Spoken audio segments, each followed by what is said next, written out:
एक किस्सा सुनाता हूँ। एक बार एक हास्य सम्मेलन में एक कवि ने एक ही चुटकुला लगातार 3 बार सुनाया। जब पहली बार सुनाया तो लोग जोर जोर से हंसे, पर तीसरी बार कोई नहीं हंसा। अगर एक ही जोक पर हम बार बार नहीं हंस सकते तो एक ही प्रॉब्लम को बार बार सोचकर क्यों रोते रहते हैं। रिसर्चर्स की माने तो एक एवरेज इंसान के दिमाग में हर दिन औसतन 60,000 थॉट्स आते हैं, जिसमें से 95% विचार बेकार हैं।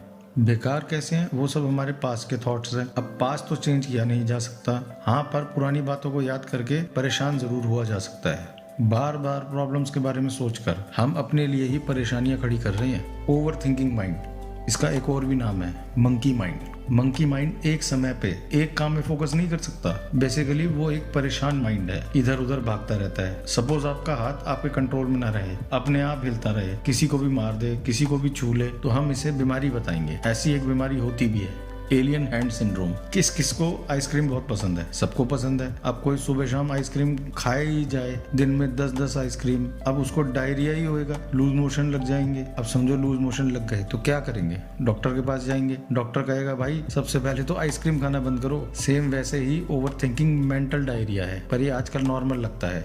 एक्चुअल में ये नॉर्मल है नहीं, असल में एक एडिक्शन जैसा है जो अब कंट्रोल से बाहर हो चुकी है। चारों तरफ सिर्फ डिस्ट्रैक्शंस हैं, क्योंकि ये एक इंफॉर्मेशन एज है। जरूरत से ज्यादा सोचने से स्ट्रेस बढ़ता है, और स्ट्रेस से बीमारियां। मानो आप गाड़ी चला रहे हो, बट ऑब्वियसली आप ड्राइवर सीट पर ही बैठोगे। वैसे ही अपने दिमाग का आप ही को कंट्रोल करना होगा, नहीं तो हमारा दिमाग हमारे ही खिलाफ काम करेगा। क्या आप चाहते हो आपका दिमाग आप ही के खिलाफ काम करे? नहीं चाहते ना, तो आओ समझते हैं माइंड को कंट्रोल कैसे करें और ओवर थिंकिंग से कैसे बचें।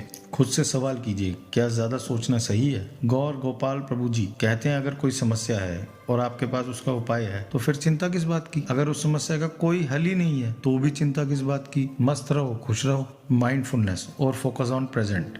माइंडफुलनेस का मतलब है जो भी काम कर रहे हैं उस पर 100% फोकस करो, और फोकस होता है तब जब माइंड, बॉडी और इमोशंस सिर्फ उसी काम पर हो जो आप कर रहे हैं। एग्जाम्पल के तौर पर खाते वक्त सिर्फ खाने पर फोकस करो, ना टीवी ना मोबाइल। पढ़ाई के वक्त सिर्फ पढ़ाई, ये नहीं कि किताब खुली हुई है और ध्यान कहीं और है। फोकस करने से फालतू के ख्याल नहीं आते। ट्राई न्यू थिंग्स, नई चीजें करो, जैसे नई लैंग्वेज सीखना, न्यू स्किल्स, कुकिंग, गार्डनिंग, क्योंकि किसी भी नए काम को करते वक्त हमारा कंसंट्रेशन 100% होता है, और इसे ही प्रेजेंट में रहना कहते हैं। स्टॉप एक्सपेक्टिंग, किसी से उम्मीद मत पालो। अगर आप किसी की मदद कर रहे हो तो बदले में कुछ पाने की उम्मीद मत रखिए। इवन थैंक्स तक की भी उम्मीद मत रखिए, बल्कि किसी की मदद करके जो खुशी मिलती है उसका अनुभव कीजिए। ओवर थिंकिंग से बचने का जो नेक्स्ट तरीका है वो है फॉरगिव अदर्स।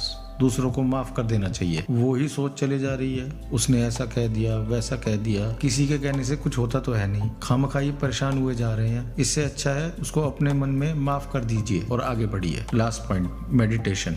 आप दुनिया की कोई भी किताब पढ़िए, किसी भी मोटिवेशनल स्पीकर की स्पीच सुन लीजिए, एक ही बात कहेंगे, मेडिटेशन कीजिए। क्यों? क्योंकि ध्यान में ही ऐसी शक्ति है जो आपको आपके दिमाग पर कंट्रोल दिला सकती है। जैसे शरीर को स्वस्थ रखने के लिए एक्सरसाइज जरूरी है, वैसे ही दिमाग को मजबूत करने के लिए मेडिटेशन सही है। मेडिटेशन से प्रॉब्लम सॉल्विंग क्षमता बढ़ती है, इसीलिए समय निकालकर सिर्फ दिन में 5 मिनट मेडिटेशन जरूर कीजिए। आखिर में एक ही बात कहूंगा, ये हमारी चॉइस है, हम खुश रहें या चिंतित। चेंज एक दिन में नहीं आएगा, पर एक दिन आएगा जरूर। ऐसे और भी काम के किस्से लाता रहूंगा। लाइक, शेयर और सब्सक्राइब करें। मंत्रा टू लिव। धन्यवाद।